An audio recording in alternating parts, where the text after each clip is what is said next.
Good morning, everybody, and this is the final session between lunch and I think this group, I've got a really interesting, diverse mix of people on the stage this morning, so I'm going to introduce them all quickly, and then I'm going to explain to you the challenge I set them, and it definitely reflects on everything that we've been talking about this morning. First of all, we've got Richard Dunn, and it's great to have a Chief Strategy Officer and a Chairman at this event. I think that's probably a first time for us here on the panel, which I think is fantastically, especially given that the consultants tell us you're the most valuable piece of... You enjoyed that bit, did you? So that we undervalue you, so I'm terribly sorry. Our challenge now is to make sure we value you absolutely properly. So it's great to have you here from Wunderman, an agency that I think we all know has gone from strength to strength. So we're interested in hearing from Richard about why Wunderman have been so successful. Sarah Ellis, who's MD of Gravity Road, but I'm not going to dwell so much upon that, although it's great to get your perspective on coming agency side, because you've had a really exciting career at Boots, GSK, Sainsbury's, Barclays, so a really interesting mix of sectors. And so you've seen life from both sides of the fence, so that's going to be really exciting. And Sarah also runs her own consultancy business, so a real mix of perspectives that I think we're going to hear from Sarah. Sajad, CFO from the McCann Group, and again, an agency that's gone from real strength to strength in the last few years and has won a lot of strong business, so we're interested in hearing your commercial stories. And Glenda, you missed a corker when you went out to get mic'd up. I heard procurement people being seen great or crap. So I'm really interested. You're on the crap ones, are you? So I'm really, and I know Glenda and I have spoken before, interested in hearing your perspective upon the challenge that I set you all. And of course, finally, Anne, one of my fellow colleagues on the commercial leadership group, COO of Wavemaker, that we heard such a great presentation from this morning. And are sort of, I think, competing with all of us is how I look at it in the room. So I think we all feel that we're all eating each other's lunch, but it's a really exciting marketplace.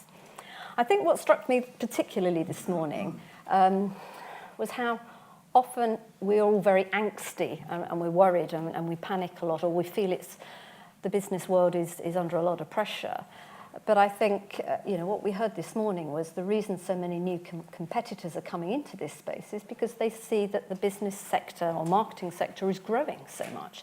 So actually, for me, I think we need to reflect that optimism that clearly came through in Wavemaker's presentation this morning and embrace it with excitement and opportunity and embrace the challenges that growing marketplace offers us. And clearly, those agencies that are in the more traditional space, maybe their piece of the cake is shrinking, but clearly the size of the pie is growing, and the shape of that pie is growing. And that's what's so exciting. So what I asked the panel to do beforehand and share with me, which is why I've got these copious notes, is what their 3 success criteria they felt were for building and managing a successful client-agency relationship. And the IPA with clients, with ISPA, is keen to look at how we build a bit of a charter for all the successful ingredients that make up a good, solid relationship. And there are lots of crossovers and duplications, inevitably, but I've picked out one of everybody's 3 to share with us. And then after that, we're going to open it up to the floor so that we can have a bit of an open discussion about anything that you've heard this morning, and we can have a bit of a round debate. So Sarah, I'd like to kick off with you, because you first off said to me the most important thing, and we've heard it this morning, is defining and interrogating objectives together, but critically at the beginning. And you've got some interesting stories to share in terms of how that's not always been the case. Yeah, so hello everybody. I thought what actually might be most interesting was to share, I've spent 17 years working client side and about 4 months working agency side. So you guys are quite intimidating because I think you could probably all do my job way better than me, certainly at the moment. And because I'm the weird thing, if everyone talks about poacher turned gamekeeper, I'm like the opposite to that, and no one does that. No client person does what I've done, very few. So if you have done it, please come and find me, because I'd love to talk to you. So I was thinking as a client, where have I gone wrong? Where have I made mistakes in terms of working with my agency relationships? Because I've worked with brilliant agencies, done some incredible work, but I think you often learn more from your mistakes. And every time I didn't spend time at the start defining what I was trying to do, why I was doing it, how I would know whether I'd been successful, I always regretted it. And this was never the big campaigns that you're running at Sainsbury's where, you're planning Christmas or, you've got a big strategic objective on food waste you're trying to work on. So where you have the time and the space and you can kind of plan, you do all the brilliant things, that James articulated so well in terms of setting objectives. And, if you're great and you've got brilliant agencies, you can do that so well. Where often I went wrong is when, it's a typical thing, you're standing in the lift, you see your chief executive or a commercial director who just goes, oh yeah, could we just talk to one of our agencies about this and this? And you're in the lift writing the brief, and when I say brief, it's an email because you know your agency really well, they won't mind. You write 3 sentences, oh, can we just have a think about yeah, cheers, and if we could do it in 2 days, that'd be amazing. And because I think agencies have such a kind of supportive attitude and, are very much there to kind of serve and work in partnership with their clients, often agencies will kind of look at that and go, right, well, we don't really understand, but do you know what, we're going to try our best to make this happen because clearly the client is really under pressure.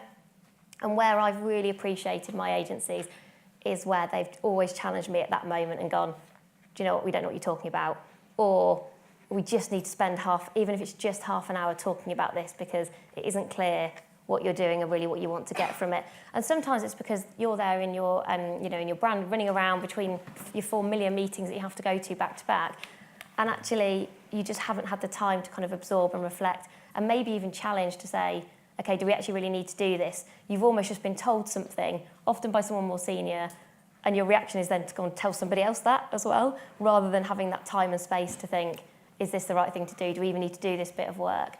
And so that's where I think, when you get those rubbish briefs through from your client, often because you do already have a really good relationship and they just need a bit of help on something, be that strategic partner, help people take a deep breath and work out what it is you're ultimately trying to do. And it might still be, you still need to do some work and there is those kind of quick turnaround things, and we all know we want to be agile and flexible in terms of supporting each other.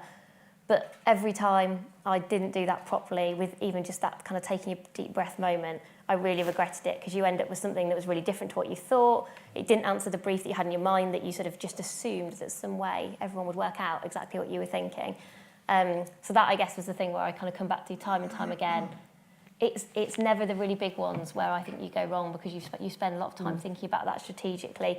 It's the small, kind of out of nowhere, 48-hour turnaround things where you need to kind of pause for thought. So Sarah, with that in mind, have you become better in each of the different companies, or again, where you are now at Gravity Road, at documenting that and capturing it and writing it down, and so that you can go back to it at the end even to check, did we deliver on what we set out to achieve?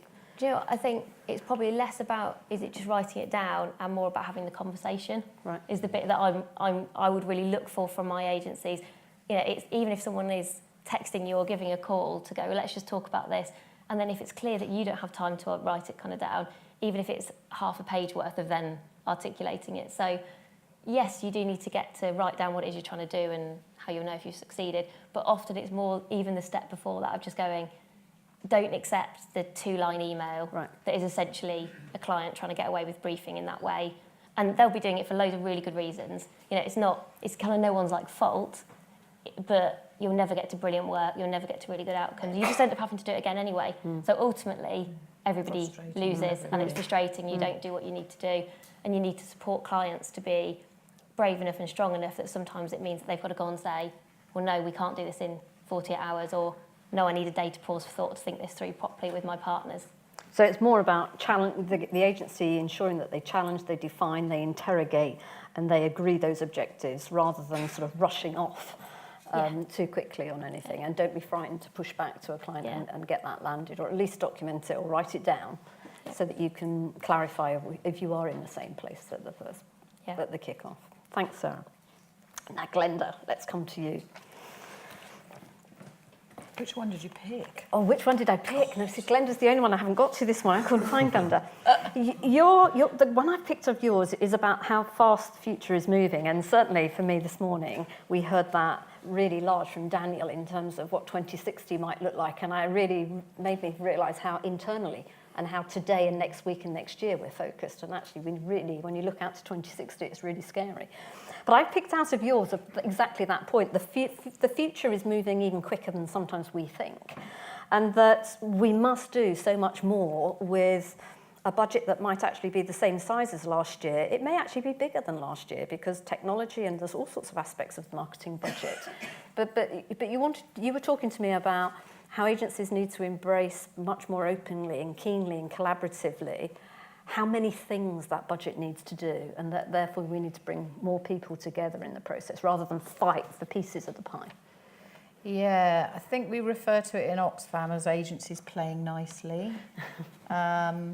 So we've been through a couple of sort of instances of that where we've got established agencies and we've wanted them to then be lead agency and subsequently have second and third tierage. So we're aware of our supply base, where we've got a lead creative agency and then digital feeding into that, and then in-house working potentially with them as part of that creative as well. Now that redefines roles and responsibilities, which can get quite scary then, because people start to go, well, am I doing this or are you doing this? And is your chief finance officer, and how do we tie up the budgets? And that needs to be a collaborative process. We learnt with putting everybody in the same room, kind of making that charter that you're actually adopting now. That worked in one instance and it didn't work in another instance. So I won't recommend it. I would suggest try it, because sometimes it works and sometimes it doesn't. We've also got to the point where we've understood our own limitations and where we need to bring new people in. But also, and I don't know if this was covered, sorry, because I was being mic'd up, but my whole premise is you guys as agencies help me manage my marketeers and their expectations, and I will help you. Therefore, we have commonality. We've talked very much about the process and how it works, but actually in marketing, it's about that buy-in, and it's about that relationship that you have. Marketeers will be pushed within an inch of their lives to do a million things. They won't be able to do them, and they will ask you. You are paid to be a client-side provider of service, so you will go yes. Then procurement will come in at the end and go, why have you done that? It's not even in the bloody scope. What are you doing that for? We're all on the same side, guys. Come on, it's not rocket science. So actually there's a piece where you are owning it from cradle to grave because you are one agency where you get clarity. But if you're part of a much more complicated set of communication rules, that clarity is even more important because you've got to understand your bit in that overall piece. And therefore, if the scope is woolly, being done on a timeline that's really quick, it takes all your points, but you have to then say, what am I doing in this? And we don't do that. We don't do that with our in-house team. So Glenda, I'm going to provoke you a bit, because what I don't see procurement doing enough is putting quite often the budget on the table to help maybe shape that conversation.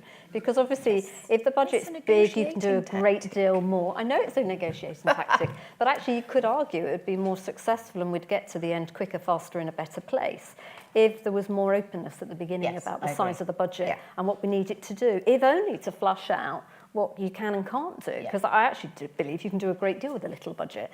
But if that's not clear, you're not even beginning to set yourself up for success. And I think procurement could do a lot more to help us I think have meaningful conversations up front. It's difficult when you're tendering, because obviously that's a bit of a, the sky's the limit. If you do really well and it's performance related, then we can go and get more money and the trustees will give us more money and our brand will be massive and we can collaborate across the globe. I hear this all the time about brand and cohesion and collaboration and so on. And then the reality hits home. We don't necessarily all get that premier piece that we were talking about with somebody like Direct Line earlier. And therefore you have a bit of a battle on your hands and then everybody wants money for something else. And actually budgets change, they get evaluated all the time. So it used to be a tactic for procurement. What I like to do now is give a range because that manages expectation, but it is flexible. Because if you come up with a thumping idea, we will find the money. Therefore, I don't want you to be constrained by going, oh, we've only got 100 grand. Yeah, What can you do yeah. with that? Okay. When you then come up with something that says, well, if you spent this, you can have this. I don't want that to not happen. So it's almost disenabling your creative side if I give you a budget, but it's also enabling the prudent side. So I'm sitting in the fence going, if you want to be creative, I don't want to give you a budget because I need to know what we could do. And you're saying, but if you don't give me a budget, I'm going to shoot for the moon and you're going to go, I've only got 20p. Well, I guess what would help, if we're thinking about the charter and relationships, is having a conversation as we are today, just about how do we best work with each other, given budget restraints, or are we able to burst a budget or to offer you a variety of options, or when do we need to stick within something, and when actually have we got more flexibility? And I think if we had a culture that was more open in that sense, I think we'd have more open conversations. I've come up with a new USP, which I wrote over there. It must be this creative environment. It's made me become all creative. At the moment, procurement is very much about, and I've heard my colleagues say it, I'm quite ashamed, they're probably the shit ones that are buying procurement for marketing services. So what tends to happen is procurement get involved, we go through a nice tender process, we have an RFI, we have an RFP, blah, blah, blah, etc. And then we go and we write a contract and then we disappear for 3 years. And then we come back and go, hello, how's it going?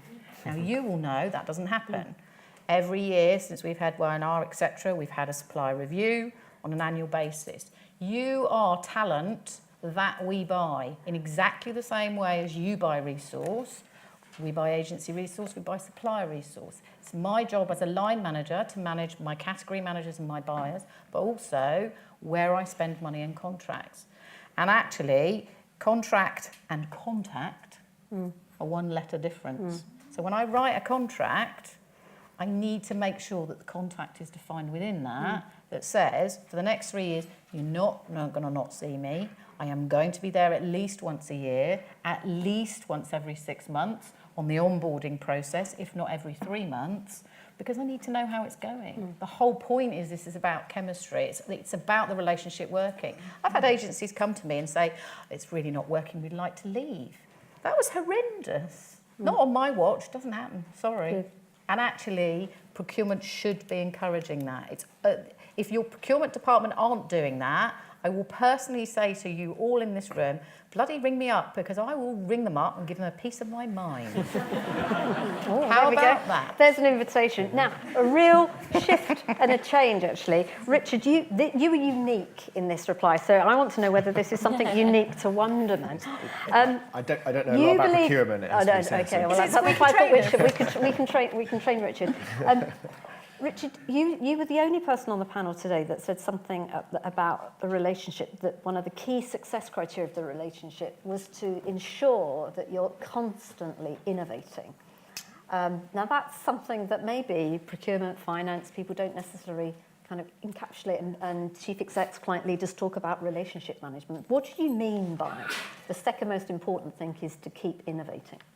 So yeah, I think this is, fittingly for this, I think it's actually a concept we stole from a client, which is Coke, a few years ago, which is putting in a structured approach to innovation, because you've basically got to keep the relationship fresh. We at Wunderman, we do pitch a lot against the consultancies. We have a lot of services across digital. We have a lot of services around technology transformation, around getting people to use marketing systems. And we also do all the creative stuff and the fuzzy, and big brand thinking. So we actually have quite complicated relationships with our clients, and we usually have lots of relationships with lots of different budget holders. And there's a real challenge, I think, to your point, Glenda, of helping orientate all of that stuff to make sure that you're doing the important things and spending more time and more money doing things that are going to move the needle and are going to move you forward, rather than getting lost in executing every brief that comes your way. So we tend to have we're a big agency, we tend to have quite big clients. So one of the things we found that we really needed to do was put in place a structured approach to innovation, where you have a North Star at the top. So we set a North Star, a clear, measurable, this is where we're headed, we're all in this together. But then we put in place Coke's 70-20-10 framework, which we just stole, and as of Google, and I'm sure other agencies in this room.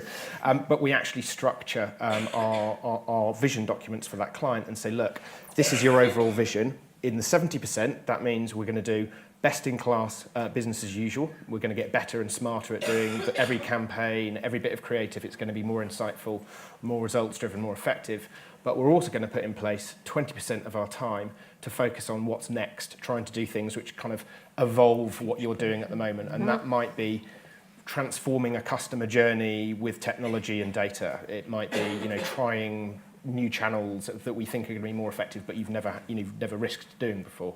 And then 10% of our time and budget, we say we're going to try and break the model. We're going to do the disruption piece, where we're actually going to take quite a big risk on trialing doing something which you've never done before, which we can't even show you that a client over there has done it and it's been successful, but we want to force in our relationship that space where we can say, right, what are the big problems? What are the disruptors in your industry? If you're a big telecoms client, who might disrupt your sector and how might they do it? And how can we do it before they do it? So we really try and find what those kind of battlegrounds, the future battlegrounds are for clients, and give ourselves the space to tackle those big challenges and try and create something. So how do you schedule that in amongst that whole big scope of work? And how does the 70% of what you need to do today not get in the way of making sure that you find time to do those things? Yeah, and that's a constant because we all get dragged into the day-to-day. And I think it really helps that everyone in the agency knows that we do that. And frankly, it ends up being a bit of a level thing as well. We have a day-to-day team, but my job as CSO, my CEO's job, will be to make sure that 20 and 10, those buckets, haven't got holes in them and they're not now empty. Make sure that they are actually moving forward with as much vigour as the other buckets. So there's an expectation there's an between expectation, you and the client that will happen. Completely, and that has to be baked into client plans, into our account plans, into people's objectives, into people's pay review. It like good objectives, they get baked in all the way through and measured all the way through, both and individually normalised. and normalised, Yeah. and success is shared as well. So understanding that we are getting traction because we tried that new thing over there, and you know what, it turned out to be a massive success. Making sure we then celebrate those within the agency and within the client as well. That's fantastic. I think that plays to pretty much all the themes we've heard this morning. Yeah, it was a bit of answer to. Well, it was great. You'd pull written things it down together. before today, so I can it was definitely here. I'll vouch for you. Now, and that plays nicely into what you were keen to talk about, which is the need for an agile scope of work. Now, I'm not sure quite how those two words go together, because in some people's book, a scope of work is something that's very clearly written down, well documented, costed up, signed, stamped, off we go. What do you mean by an agile scope of work? Yeah, I mean, there's been a couple of points made this morning actually about having a really tight scope of work, or being really clear on what the scope of work is. And actually, I would almost go further than that and say I believe we're getting to the point where the scope of work is almost irrelevant. It's sort of outdated and doesn't matter anymore. Every CFO in this audience has just gasped. Well, that's fine, and I'll explain why. So, so there's probably a whole host of drivers of that bold statement. Firstly, I would say, as we've heard all the way through this morning, that technology development is constant. So we are not getting to a point where we've developed all the technology we're going to develop and therefore we're kind of ready to settle. I mean, this is the state we are now in. So we sort of talk about it as being an era of perpetual iteration in everything that we do, in the way that we deploy media as a media agency, or in the way that we manage our relationships with clients, the way that consumers are going about their daily life. So this iteration is a constant state. And also, the jobs that CMOs are doing are fundamentally changing, have fundamentally changed. So probably a year or maybe two ago, CMOs were mostly about building brands, and through building the brand they drove growth. Now the job of the CMO is fundamentally a mixture of a sort of customer experience officer, a chief data officer, a chief growth officer. So it's entirely different. So actually the client themselves has a completely different job to the one that they might have had when they started working with you. And so when we outline a scope of work, when we pitch for a piece of business or when we do a review with a client, it always used to be the way that you would draft your scope of work, and it would be based on, certainly as a media agency, probably a fairly traditional set of sort of media planning and buying, and then a few other services around the edge which would be out of scope. And then you would set that, and that would be the 3 years of your relationship. And that's utter nonsense, because in 6 months' time, almost certainly your client will have changed what they need, their business will have changed, we've probably changed as well, quite frankly. The audiences will be different, the technology that they're interfacing with will be different.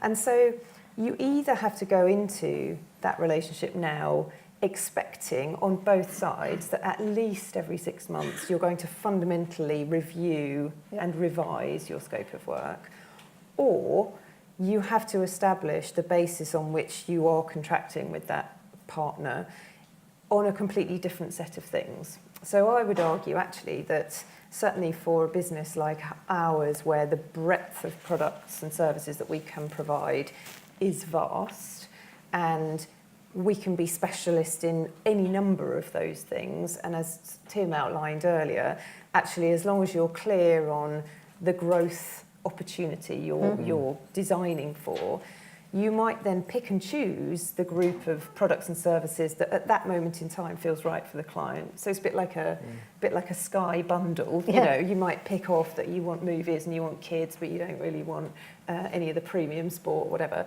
And they buy on the basis of that suite of products and services at that moment on time, and that might be completely clearly rate carded from the start, and you put those together, and that forms the basis on which you work for those 6 months. And then in 6 months' time, you review the whole thing again to see whether that's still fit.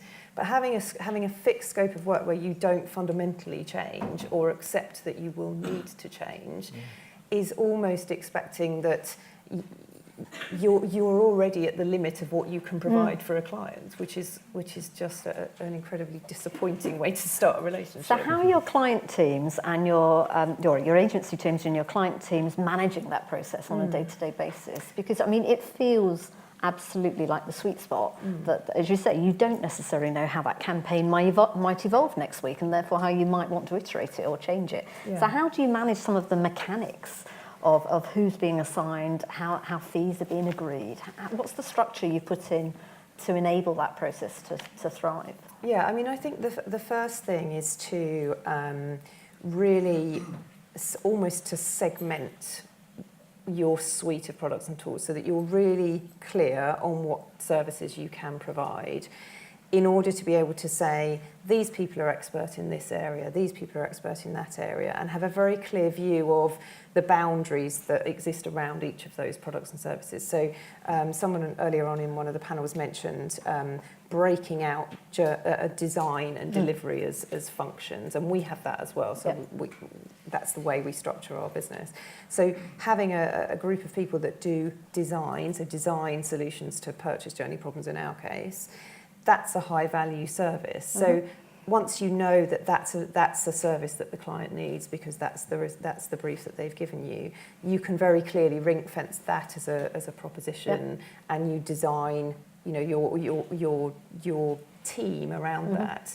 And I think moving away from a sort of time-based model into these are the team of people and the products or tools or services within that team that will be deployed to answer that opportunity or problem that you have, and this is how long it will take, and this is how much it costs. That's the start point. So you move away from this sort of FTE model, which really doesn't seem to work, I don't think, anymore. And presumably when you then get to the delivery, you've agreed sort of unit prices, or you can volumise or scale that delivery part based on whatever comes out of that design phase. Absolutely, and I think one of the things we talk about a lot is we have to move away from this mindset, particularly in the media world, I think, where almost the way we worked was a sort of a factory. So we were on a sort of factory production line. You know, the investment comes in from the client, we push through the plan, we buy the media as cheaply as possible, and out pops the kind of outcome at the end. Actually, the model for the agency now is almost like a laboratory. So what you set in motion is a series of experiments, and then you iterate and optimise those along the way. So as long as you're your scope, not that it is a scope anymore, but your product suite and the way that you've outlined what you think you're trying to solve for a client is clear from the start. It has to allow for that experimentation to happen all the way through. So that some things need to be fixed, but there needs to be space for fluidity. Mm-hmm. And I guess that gives me a great link into Saj. Your key point was discussions need to occur with all parties in the room. And I think we've all felt at different times we don't have everybody in the room. Now, listening to Anne's sort of description of the ecosystem at Wavemaker with a lot of their clients, I can imagine even more need for the commercial people to be a part of that evolving, changing journey and story. And so, because you feel passionately that we need all the people in the room more often than we did in the past even. Completely. I think the way I see it in my head, I've got this little sketch where alignment is key, and I think you've gone through that. I also feel that alignment shouldn't be a fixed thing, as you said. I mean, ideas are there to be natural and evolve as you go through the process. So if you think, oh God, I'm going to do a TV ad, then you end up with something that's experiential. So long as it solves the client problem, I think that one of the charts said that should be the aim of our industry, then that's what you should come out with. The next piece, I think, is about inclusion. And when I talk about inclusion, when an agency is trying to define the value, and notice I'm not using the word price, that we are looking to deliver to a client, that the inclusion element should have in the room, and I've tried this out, not on many occasions, but a few. You have the planner, you have the creative, you have the suit, and you have the numbers guy. And then you get this interesting conversation that treads away from the FTE and the overhead to a passionate creative that says, you're going to charge me out for 50 quid for this great idea, are you taking the piss? You know, you get that reaction that kind of makes you think differently. Then the third element is collaboration. And this is the thing. You start to create that chemistry of collaboration within the agency. And then my goal is to take that collaborative energy to the client. And when I talk about collaborative energy to the client, I am personally averse to having a one-to-one meeting with a procurement guy, right? It happens. Sometimes I need to live with it. But most times I hate it. Because you need to have the conversation about the value. And the people who can bring that conversation about the value to the table are the guys, the CMO, the planning guy, and the creative guy. Whereas the procurement guy will probably not be as knowledgeable about the outcome and what we're trying to achieve. By taking a piece of radio out or taking a margin point out, by doing all these tiny things, erodes at the ability of the agency to solve that client problem. And unless those people are all in that room having that same conversation, we don't realize what we're walking into. What I found in the past when I have that one-to-one conversation with a procurement, I come out and then the marketeer goes, what the fuck have you done? I can't deliver this campaign. You know, you really got it screwed. So we end up with a solution that doesn't work for us and it doesn't work for the client. Yeah. Then the end of this story is, and my ultimate goal always is to create commercial chemistry. Agencies are absolutely fantastic at doing the creative chemistry, doing the work, getting the account guys, getting the client chemistry right. It's ultimately important to create that commercial chemistry because as things change, as scopes change, once you've created that chemistry, having those conversations about the scope increasing, reducing, fees changing, becomes normative rather than a difficult conversation. And we treat it like a difficult conversation. And that's why in some instances we endeavour to avoid it. But it should be in the forefront of our minds. And the reason why I don't wish to avoid it is coming back to that whole thing is, you know, we have a duty to hire the best, keep the best, motivate the best. And unfortunately, I'm a CFO, you've got to bring the money in, you've got to turn a profit. And if you give away your ideas and you give away your value, then hey, more fool you.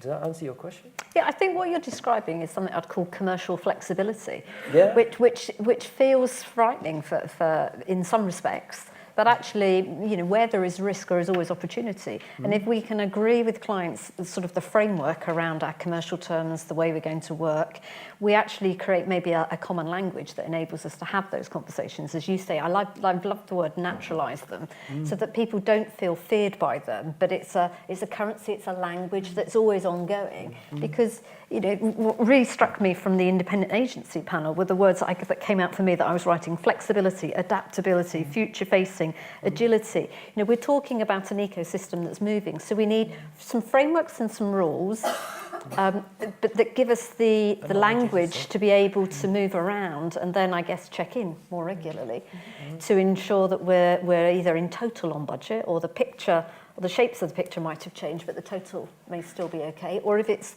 going too big or too small, we're at least having a conversation about it, but in the right format and room, not necessarily in the creative process when actually we want to get to the best idea to derive the right sort of commercial results. Agencies frequently have conversations about the work and the brief. Yeah. Clients are frequently having conversations about, I need this ROI, I need my footfall to increase by 20%. The creative and the commercial conversations are happening all the time. And it's great that you're saying that, you know, that commercial connection and that commercial chemistry should be an always on. Yeah, totally. So We all want the same thing, so why is it so difficult? Oh, you tell me. Well, maybe it's because over there, I kind of think it's you know, we started off by talking a lot about the future and how that the shape of the populations are evolving and changing, and all the growth's heading east, and that, you know, what was it, how many thousands of years that the east was bigger than the west. And I wonder whether, you know, we're certainly not heading back to a commission-based system, but I am of the view that the commission-based system was high risk in some respects for agencies, because if you created a great ad and it ran for a long while, you got paid good fees. And in a sense, it was a better reflection of value because you were paid to continue running that work. And if you'd created something that didn't, then obviously the commission dried up very quickly. And so the agencies back then must have known how to manage moving revenue lines. And we're talking about an ecosystem now where the revenue lines are moving again. But we should embrace that risk, because with that risk comes some opportunities. So we have to learn to price differently, live in a constantly moving pricing world, just like our clients do. You know, some of the big brands are going out of business faster than we can sort of sleep and wake up in the morning. Will you know, M&S again this morning has announced, you know, big turmoil. So I guess agencies have got to lean in, just as clients are, to have, as you said, a commercial flexibility conversation, so that we can both thrive and we can both survive. And you know, something we haven't really talked much about is what Tim said this morning about how do we grow our share of client growth.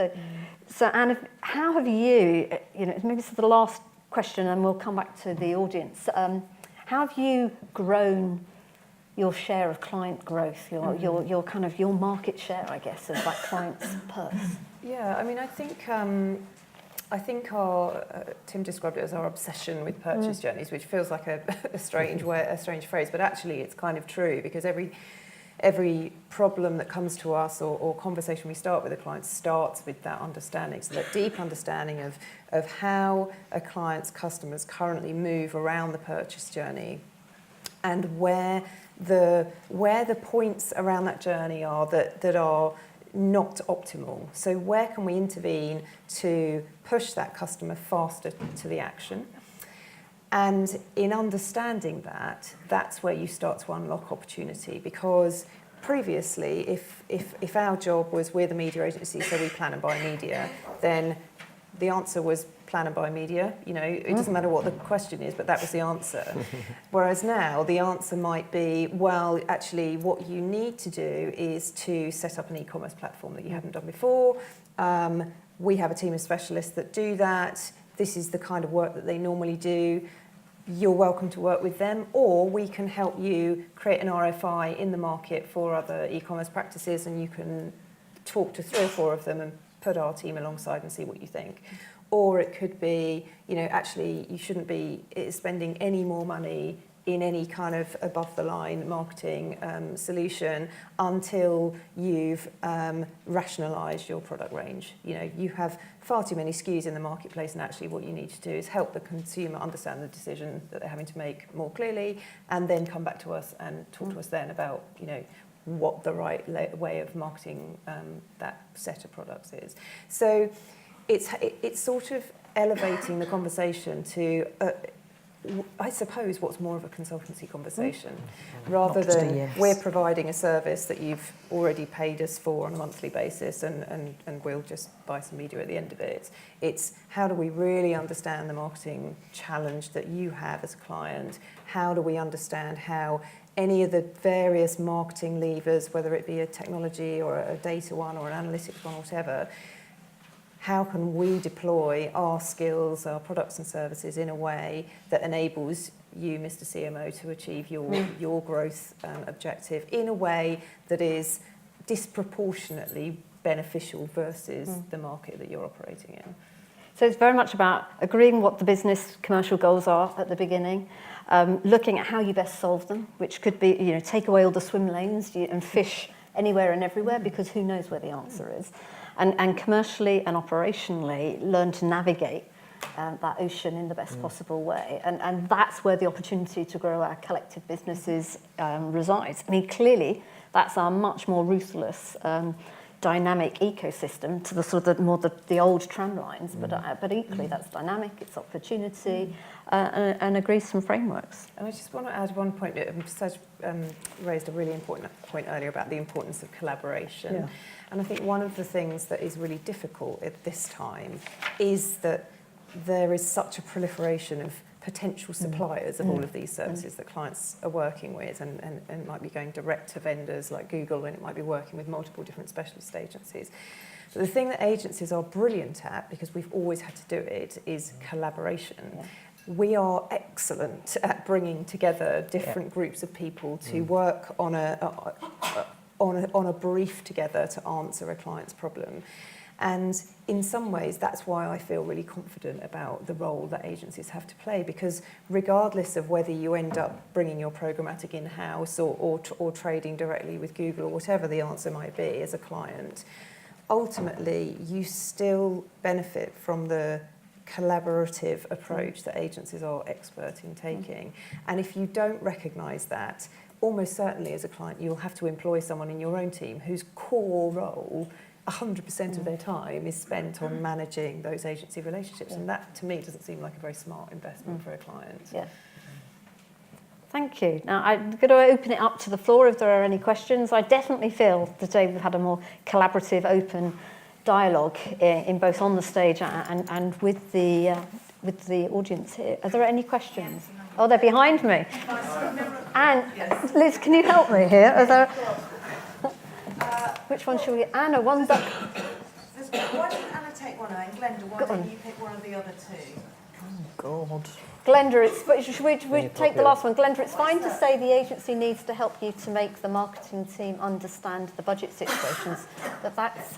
We can't see the second half of the question. Let's book... Oh, here we go. There we go. But that certainly can put a huge strain in the relationship, which ultimately hurts the agency. Shouldn't procurement be putting measures in place to give the marketeers the right visibility of reality and education about how they should be working with their suppliers? I'm going to do a legal answer now and say yes and no. Or it depends.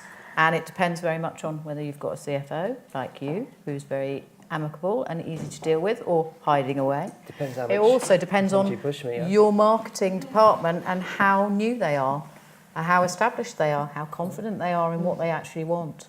And so there are lots of circumstances with this. I've done this for 20 years. Every single scenario plays out differently. I could take you through every single one, but we'd be here for days. I've got a microphone if you're happy to stay.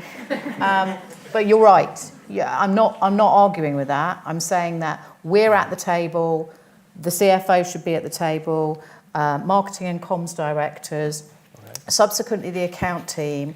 And it should be a process that is constantly being talked about to find the best win-win for both parties. I don't want anybody hurt, I don't want anybody annoyed, and I want a situation, as you do with your customers and stakeholders, that actually they're happy to stay with you. I've got agencies that I've been with for 8, 9, 10 years. I've been in the job that long. I joined an organisation within Oxfam where we changed our agencies every 2 years. That was ridiculous. So I speak as I find. I've subsequently stopped our promiscuity and actually made relationships that are relationships. But a relationship needs to be earned. You don't just get it when you get the contract. I think that's about honesty. There's been a lot today about honesty and transparency, and I think it falls on agencies to find the right way to speak to the right person at the client if there's something's not right. And then hopefully for the client equally to value course correcting that and having a good conversation back. What else have we got? Have we got time for another one? Anna, there was one at the top. Oh, it's gone. Do you think an agile approach requires a cultural mindset change on the client side? And if so, do you see that as a service you include? We're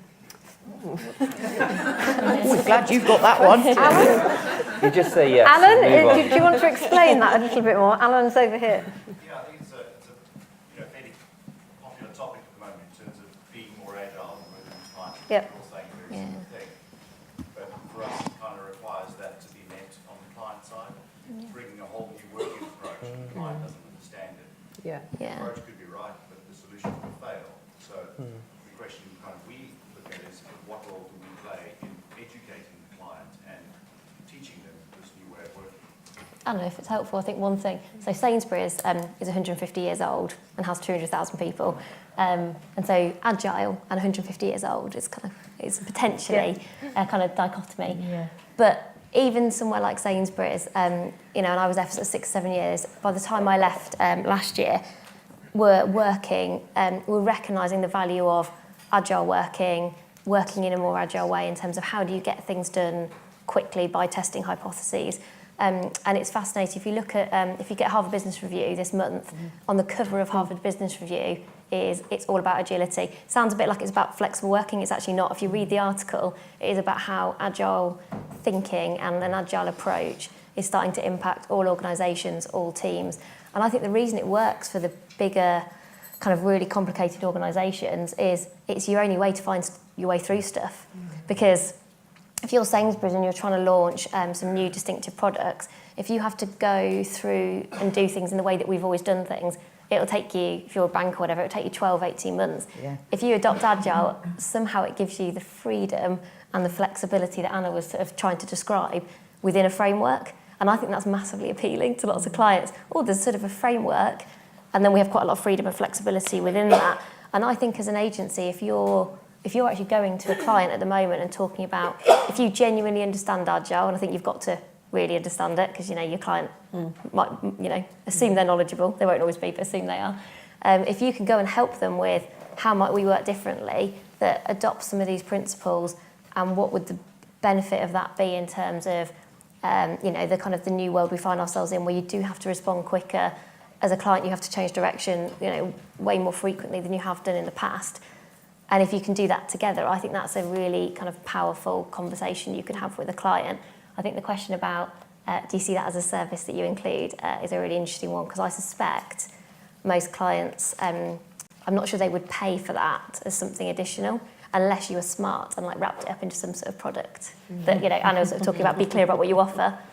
There's probably a way of, it's more of an approach, I would say, than a product, but it might be an approach that you put into a product in terms of going, well, if we're going to do you this technology accelerated product and we do that in an agile way, that's probably how you do it if you were kind of being smart. That's just from what I saw in Sainsbury's. Very quickly, we have a product and an approach which we do sell like that called Collision, which is exactly that. Yeah, we do. It's a contained agile process. We'll sell you a Collision project. Yeah. It's about talking about the way you work with each other, But so that you can work in the ways that you want to work. But you would do it, and you would do it once. I think what you're almost alluding to is every 2 years you have to go and take the marketing team back through it and go, now we're going to be agile again. Are you ready? This is how it works. And you're thinking, oh my God, I'm now training staff. I've got my own team. In which case you should be calling on procurement to go, whoa, whoa, whoa, whoa, whoa. That's not in our remit. So it's lovely to offer it and subsequently get paid a reasonable amount for providing that service. If you're having to carry the team, talk to somebody. But I think Don't the carry point Alan makes there, Glenda, is exactly bang on. And I think it's what you're saying. It's about mindset. And this requires a different mindset. And if we can all embrace that mindset, then we're actually setting ourselves up to succeed in a world where we're succeeding together.